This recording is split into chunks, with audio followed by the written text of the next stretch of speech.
Hey guys, welcome to my channel Raman art and craft. আজ আমি আপনাদেরকে সরস্বতী ঠাকুরকে কালার করে দেখাবো। ভিডিওটি ভালো লেগে থাকলে লাইক, কমেন্ট এবং শেয়ার করুন। আর আমার চ্যানেলে নতুন হয়ে থাকলে চ্যানেলটি সাবস্ক্রাইব করে বেল আইকনটি অল করে দিন। তো গাইস, এই ছিল আমার আগের পার্ট 1 ভিডিও। এখন আমি খড়ি মাটি দিয়ে হোয়াইট কালার করে নেব। আপনারা যারা আমার এখনো পার্ট 1 ভিডিও দেখেনি, আমি ডেসক্রিপশনে লিংক দিয়ে দেবো, সেখান থেকে ভিডিওটি আপনারা দেখতে পারবেন।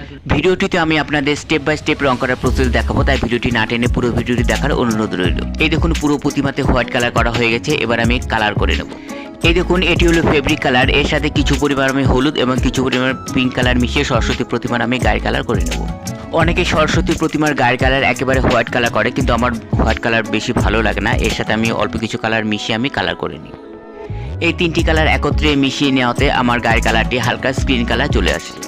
তো বন্ধুরা, আপনারা হয়তো অনেকেই জানেন আমার ভিডিও আপলোডের টাইমটি একটু পরিবর্তন করেছি। আপনারা এখন থেকে আমার ভিডিও দুপুর 12টার মধ্যে পেয়ে যাবেন। আপনাদের আর্ট অ্যান্ড ক্রাফট ক্যাটাগরি যে সমস্ত ভিডিওর প্রয়োজন আমাকে কমেন্টে লিখে জানালে আমি সেই সব ধরনের ভিডিও আপনাদেরকে দেখানোর চেষ্টা করব। তো বন্ধুরা, আর বেশি কথা বলছি না, তোমরা ভিডিওটি দেখতে থাকো। ভিডিওটি কেমন লাগলো কমেন্টে অবশ্যই জানিয়ে দিবে। আর আমার চ্যানেলটিকে এখনও যারা সাবস্ক্রাইব করেনি, প্লিজ আমার চ্যানেলটিকে সাবস্ক্রাইব করে আমার পাশে থেকো।